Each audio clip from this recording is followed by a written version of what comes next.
رمضان کو رمضان کہا جاتا ہے۔ حضرت ابو درداء رضی اللہ تعالیٰ عنہ ارشاد فرماتے ہیں، اللہ کے نبی صلی اللہ علیہ وسلم نے فرمایا رمضان المبارک میں 4 کام کثرت سے کرو۔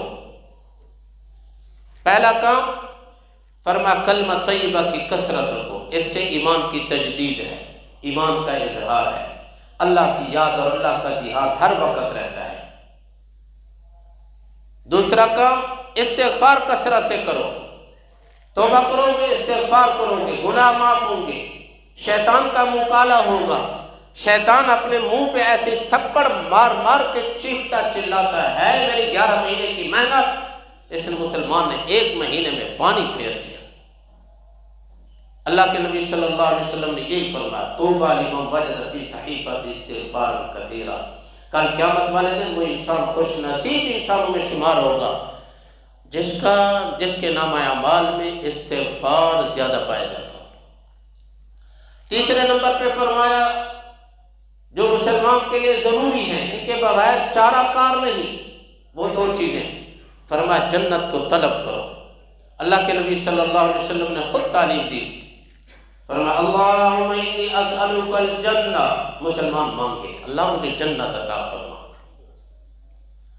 جنت مانگے گا، حدیث مبارکہ میں آتا ہے انسان جنت مانگے گا، جنت بھی اللہ سے مانگتی ہے، اللہ یہ مجھے مانگ رہا ہے تو مجھے دے دینا، اللہ جنت کی دعا رد نہیں کرتے۔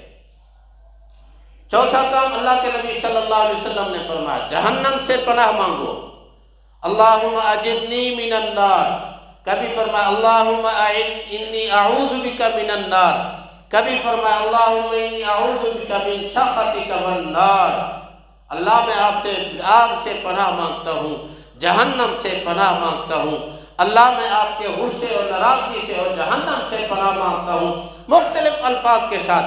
کہیں فرمایا اللہم آتق رقبتی من النار، اللہ میری گردن جہنم سے چھڑا دینا، بچا دینا، مختلف الفاظ کے ساتھ۔ صبح و شام اللہ کے نبی صلی اللہ علیہ وسلم پڑھا کرتے تھے اللہم اجرنی من النار، حالانکہ وہ نبی ہیں، معصوم ہیں، وہ تو ہیں جنتی، جنت کا دروازہ انہوں نے کھلوانا ہے۔ سارے نبی بعد میں، سارے نبیوں کی امتیں بعد میں، سب سے پہلے میرا اور آپ کا نبی جائے گا تو جنت کا دروازہ کھلے گا۔ لیکن وہ امت کو تعلیم دینے کے لیے کیا کہہ رہے ہیں؟ صبح بھی پڑھ رہے ہیں اللہم اجرنی من النار، شام بھی پڑھ رہے ہیں اللہم اجرنی من النار۔ ایک حدیث مبارکہ میں ہے اللہ کے نبی صلی اللہ علیہ وسلم فرماتے ہیں میں تو ایک مجلس میں ایک دن میں 70 مرتبہ میں جہنم سے پناہ مانگتا ہوں، یہ مجھے اور آپ کو تعلیم دینے کے لیے۔ اس لیے علماء نے لکھا ہے کثرت کے ساتھ یہ کام کرنے کا مطلب یہ ہے کہ انسان صبح کے وقت بھی 3 تسبیح، شام کے وقت بھی 3 تسبیح کلمہ طیبہ کے رمضان المبارک کے اندر اہتمام کرے۔ صبح کے وقت 3 تسبیح استغفار کی، شام کے وقت استغفار کے 3 تسبیح، یہ اہتمام کرے، یہ کثرت میں شامل ہے۔ ہر نماز میں، ہر دعا میں، رمضان المبارک کی ہر دعا میں، سحری کے وقت دعا مانگ رہا ہے، تہجد کے وقت دعا مانگ رہا ہے، تلاوت کے بعد دعا مانگ رہا ہے، افطاری کے وقت دعا مانگ رہا ہے، نماز کے بعد دعا مانگ رہا ہے، ہر نفل کے بعد دعا مانگ رہا ہے، اللہ سے مانگے اللہم انی اسألک الجنہ واعوذ بک من النار، کثرت سے مانگے۔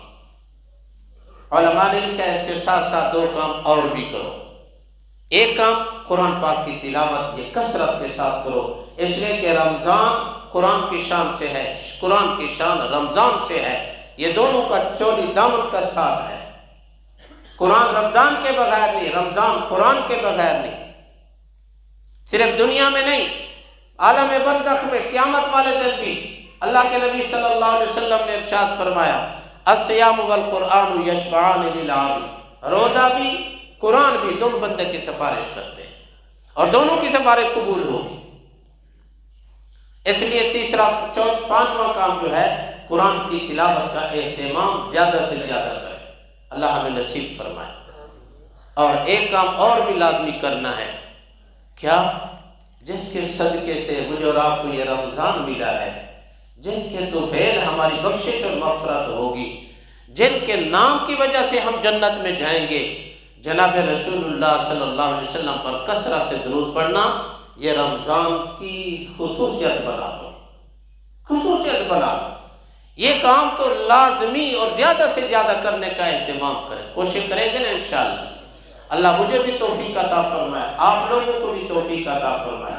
تو یہ رمضان کے اندر یہ 4 کام آج تو میں اور آپ پلے باندھ کے جائیں، عزم اور نیت کر کے جائیں، ارادہ کر کے جائیں، انشاءاللہ یہ کام ہم کریں گے۔ اب تک جو کر رہے ہیں وہ اللہ کا شکر بجا لیں، الحمدللہ، اللہ مزید توفیق عطا فرمائے۔ جو ابھی تک بھی سستی میں ہیں وہ ابھی سے شروع کر دیں، اللہ کی رحمت والا یہ عشرہ چل رہا ہے۔ ابتدا دن گزر گئے، کچھ نہیں، کیا ہوا؟ آخری دنوں میں ہم اللہ کی رحمت کو لوٹنے والے بن جائیں، حاصل کرنے والے بن جائیں، اللہ تبارک و تعالیٰ محروم نہیں کریں گے۔ یاد رکھنا ہمارے دنیا دار لوگوں کا یہ اصول چلتا ہے، صبح کا بھولا ہوا شام کو آ جائے تو کوئی اس کو بھولا ہوا نہیں کہتا۔